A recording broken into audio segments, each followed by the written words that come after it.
Os destaques da semana entre os julgamentos do plenário do Supremo Tribunal Federal, você confere aqui na TV Justiça. É o Plenárias, que começa agora.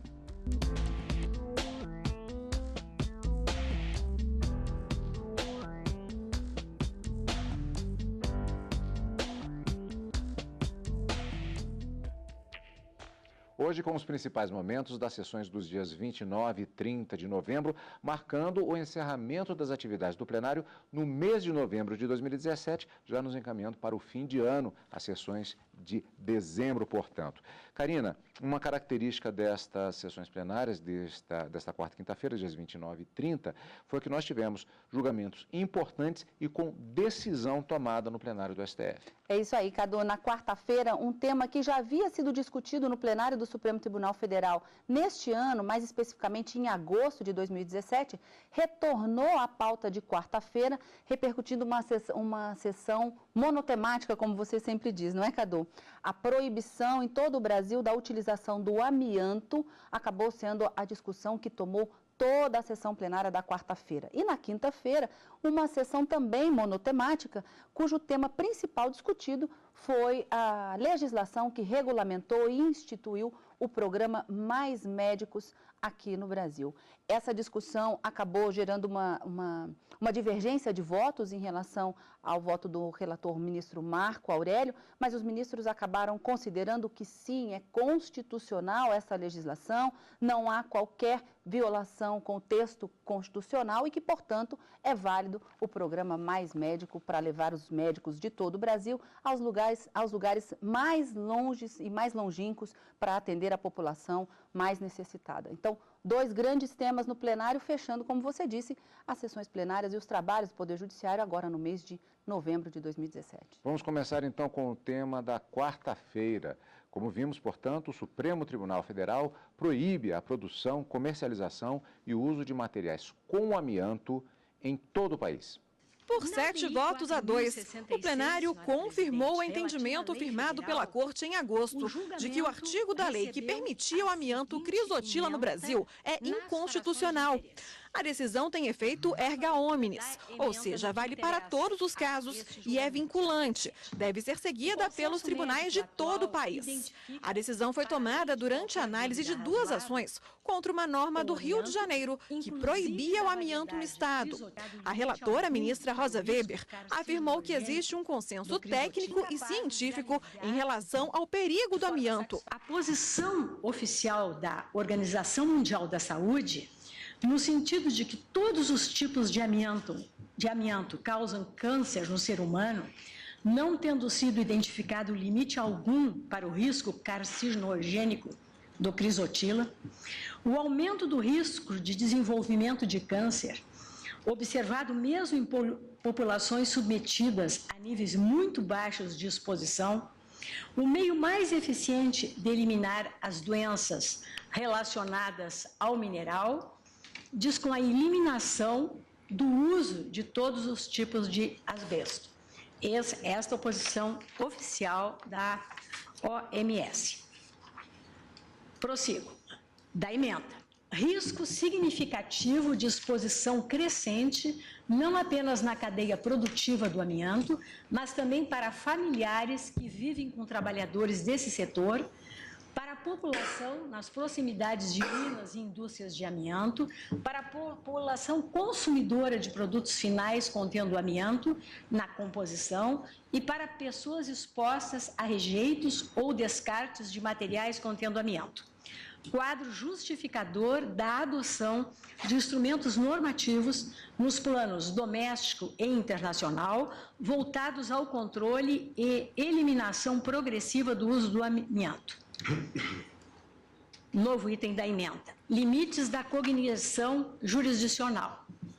Residem fora da alçada do Supremo Tribunal Federal os juízos de natureza técnico-científica sobre questões de fato, acessíveis pela investigação técnica e científica, como a nocividade ou o nível de nocividade da exposição ao amianto crisotila e a viabilidade da sua exploração econômica segura.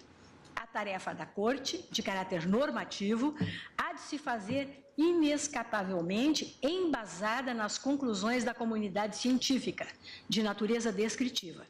Questão jurídica a decidir se, em face do que afirma o consenso médico e científico atual, a exploração do amianto crisotila, na forma como autorizada pela lei federal, é compatível com a escolha política efetuada pelo Poder Constituinte de assegurar a todos os brasileiros os direitos à saúde e à fruição de um meio ambiente ecologicamente equilibrado, informada por consenso técnico e científico hoje estabelecido, no tocante às premissas fáticas de que todos os tipos de amianto provocam câncer, não tendo sido identificado nenhum limite para risco carcinogênico do crisotila, e a sua substituição se mostra hoje absolutamente viável sob o aspecto econômico.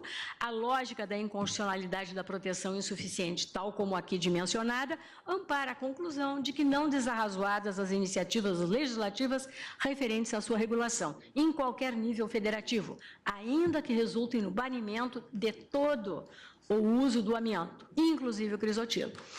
A apreciação jurídica e constitucional de tais fatos conduz, na minha visão, à constitucionalidade material da opção legislativa consubstanciada na lei fluminense. Conheço, pois, senhora presidente, encerrando das presentes ações diretas, julgo improcedentes os pedidos nelas deduzidos, declarando incidentalmente a inconstitucionalidade da Lei 9.055 de 95. É o voto, senhora presidente. Pelo entendimento, nem o Congresso e nem os estados poderão editar leis para voltar a permitir o amianto no país. Reitero esse acompanhamento que faço para a declaração da inconstitucionalidade desse artigo 2º da lei federal. Eu acho que a questão está resolvida pró e contra. As leis que estão permissivas são constitucionais e as leis locais que são proibitivas são constitucionais. Decisão tomada na ação direta, da qual eu fiquei redator por acórdão de relatoria originária do ministro Marco Aurélio, a ação direta 3937,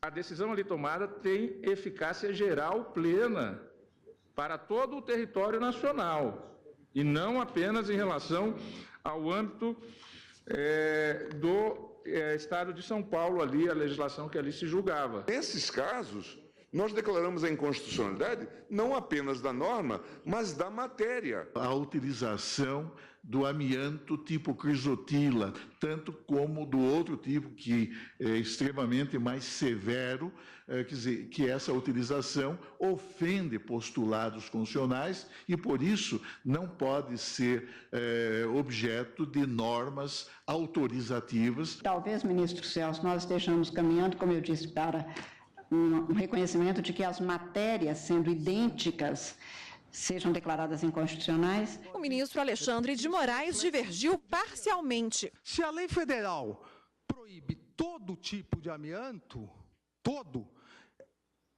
ela não dá espaço para legislação estadual estabelecer uma proteção maior a utilização mesmo da crisotila, se já está vedado totalmente.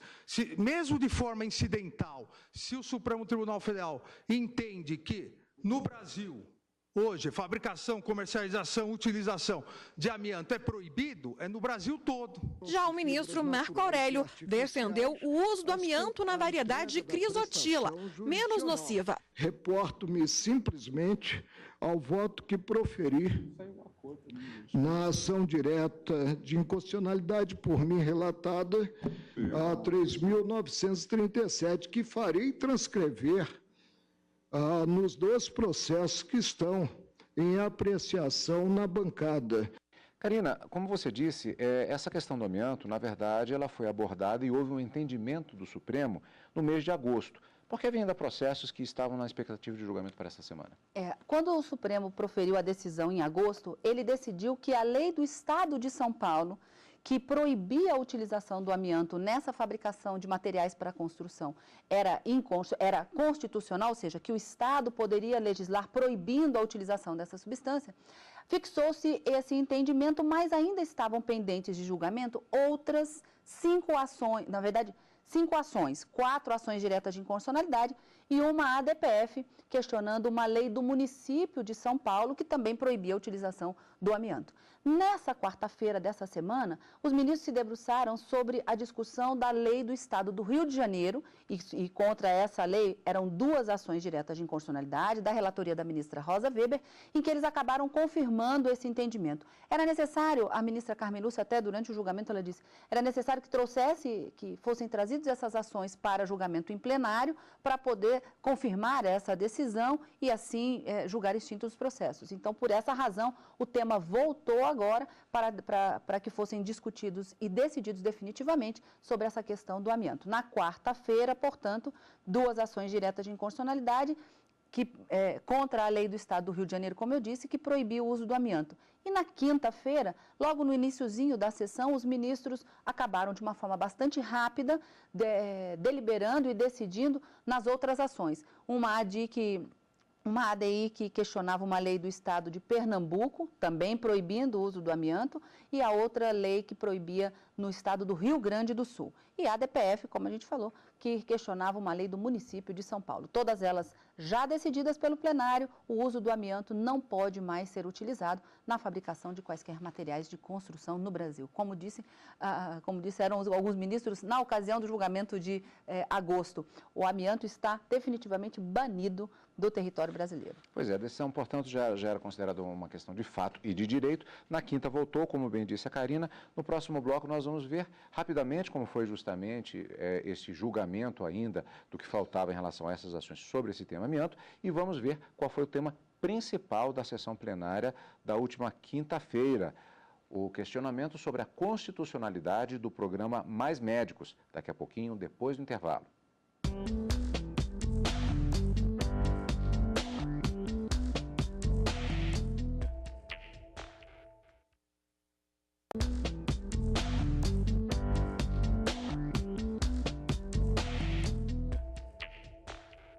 Estamos de volta com o Plenárias. Como vimos no primeiro bloco, o plenário confirmou o entendimento na sessão plenária da quarta-feira sobre a proibição do amianto crisotila no país.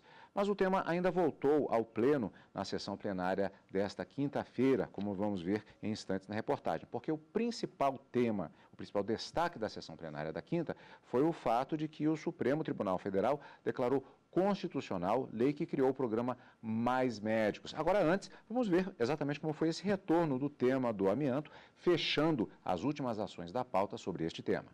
No início da sessão, os ministros consideraram constitucionais 3 leis que proíbem o amianto em Pernambuco, no Rio Grande do Sul e no município de São Paulo. Me posto no exato sentido da proclamação que estou sendo feita ontem nas 2 ações diretas de inconstitucionalidade sob a relatoria da ministra Rosa Weber. Acompanho na DPF, o ministro Fachin manifesta a mesma posição em todos os outros processos. Os ministros analisaram a ação contra a medida provisória convertida em lei que criou o programa Mais Médicos, com o objetivo de suprir a carência desses profissionais. A Advocacia Geral da União defendeu que a medida revolucionou a saúde no Brasil e que os médicos estrangeiros atuam no país sob supervisão. Ele buscou estabelecer uma conexão muito clara e direta entre a educação, a formação médica e a prestação do serviço de saúde no Brasil, mas a prestação de serviço de saúde no Brasil muito atenta à realidade nacional, muito atenta às desigualdades vivenciadas pelo Estado brasileiro. O Conselho Federal de Medicina se manifestou contra o programa, alegando que 49% das cidades atendidas tiveram uma redução no número de médicos. Não existe a alegada falta de médicos no Brasil. O que existe é a falta de uma formatação adequada de um programa de chegada do médico à ponta, do médico à população necessitada. O relator da ação, ministro Marco Aurélio, alegou que hoje no Brasil existem 1,8 médicos para cada 1.000 habitantes e que, por isso, havia sim urgência para a edição da medida provisória. Média considerável e inferior a de países latino-americanos com perfil socioeconômico semelhante e a de outros com sistemas universais de saúde. O mais grave, há grande desigualdade na distribuição dos médicos pelas regiões. Mas o relator entendeu que são inconstitucionais os dispositivos da norma que determinam um pagamento menor a médicos cubanos e autorizam médicos estrangeiros a atuarem no Brasil sem a revalidação do diploma. A dispensa de revalidação do diploma mostra-se incompatível com o princípio da proibição de proteção deficiente, por se tratar de medida inapta a promover de maneira constitucional o direito à vida e à saúde dos pacientes atendidos por profissionais cuja qualificação técnica, considerada a realidade brasileira, não foi suficientemente avaliada pelos órgãos técnicos competentes. O ministro Alexandre de Moraes divergiu, entendendo que a lei é válida, que os médicos cubanos que se inscrevem sabem das condições da bolsa oferecida e que não há exercício ilegal da medicina, ao não se exigir a revalidação do diploma dos médicos estrangeiros que atuam no Mais Médicos. Não há essa inconstitucionalidade. O artigo 16 da lei, o antigo artigo 10 da medida provisória, não estaria permitindo o exercício ilegal da medicina ao dispensar a revalidação do diploma estrangeiro do médico intercambista. Até porque eu parto da premissa do próprio artigo 5º, inciso 8º, que estabelece que a Constituição é livre, o exercício de qualquer... A Constituição autoriza a liberdade do exercício de qualquer trabalho, ofício ou profissão, atendidas as qualificações profissionais que a lei estabelecer. Não foi a Constituição que estabeleceu a obrigatoriedade de revalidação. A partir desse comando constitucional, a legislação geral prevê essa revalidação. Essa medida do artigo 16 seria, ao meu ver, e dentro do que o comando constitucional permite, seria uma excepcionalidade para o médico intercambista, exclusivamente, como diz o artigo 16 da lei, antigo artigo 10 da medida provisória, exclusivamente no âmbito das atividades de ensino, pesquisa e extensão do projeto Mais Médicos para o Brasil. Dispensado para tal fim nos 3 primeiros anos. Não significa, e aqui é o meu ponto de vista diverso do eminente relator, não significa que essa lei especial, essa norma específica em relação à regra geral, deixou de exigir a qualificação necessária para o exercício da medicina. Porque os demais artigos da lei colocam, inclusive, que esse médico intercambista vai ser supervisionado, a bolsa está ligada a uma universidade, a uma organização de ensino, à fiscalização do próprio Conselho de Medicina, ou seja, ele é médico, ele tem todas as suas qualificações atestadas e mais, fiscalizadas. Se ele não bem exercer a medicina, nesses casos do Mais Médicos, ele será desligado desse programa. A maioria dos ministros acompanhou a divergência pela total validade da lei que criou o programa Mais Médicos.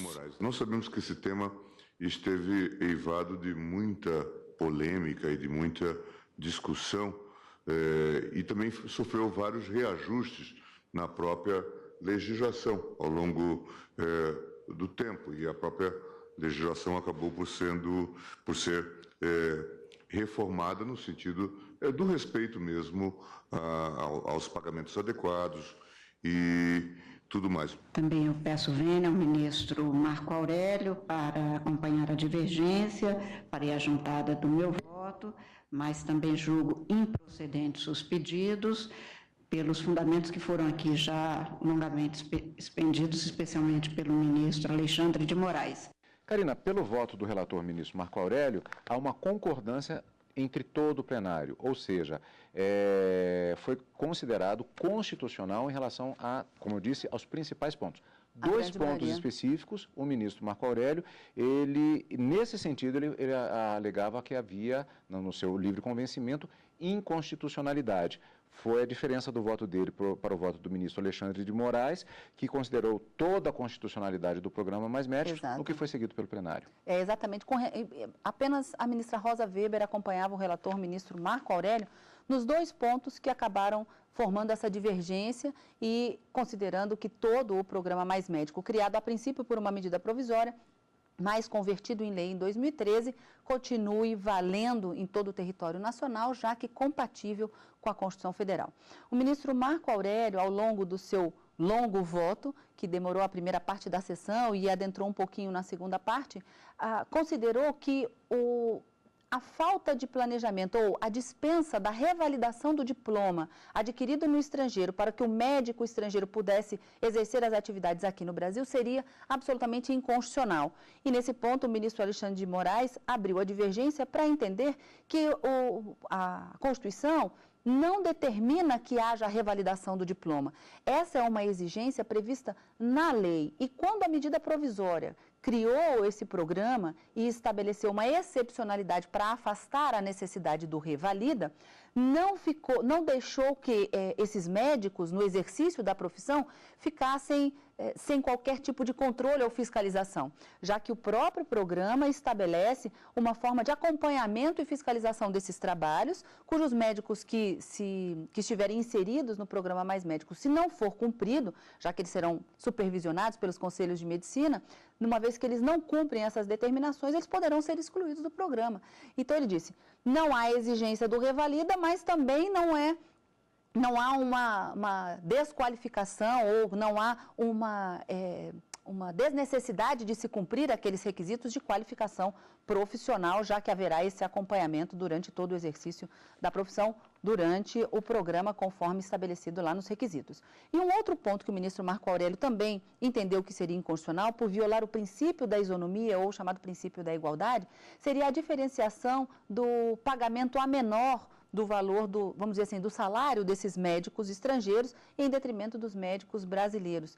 E aqui o ministro Alexandre de Moraes também acabou estabelecendo que não haveria qualquer tipo de violação, porque a relação não era de vínculo empregatício, mas sim uma relação de ensino e prestação de serviço realizado entre os países que acabam concordando com essa forma de inserção dos médicos estrangeiros no mercado de trabalho interno.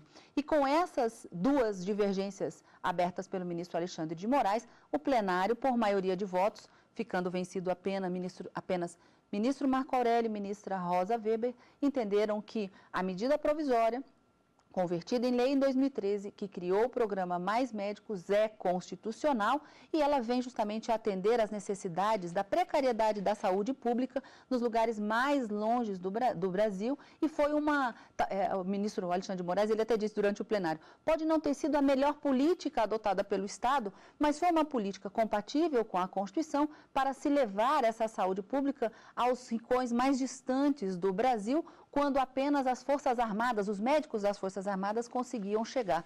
Então, ainda pode não ter a eficiência que buscava, mas é a política adotada e ela, de forma alguma, se confronta com a Constituição Federal. Essa foi a decisão proferida, portanto, na sessão de quinta-feira no plenário do Supremo. Portanto, semana marcada por decisões importantes no plenário do Supremo Tribunal Federal e, como dissemos no início do programa, marcando o fim do mês de novembro nas atividades do plenário do STF. Karina, portanto, já encontro marcado na próxima semana, já adentrando o mês de dezembro com as decisões do STF. Encontro marcado no final de semana com plenários e na próxima semana, quarta e quinta-feira, ao vivo no Direto do Plenário. Obrigado pela sua companhia, como sempre. E continue conosco aqui, na TV Justiça.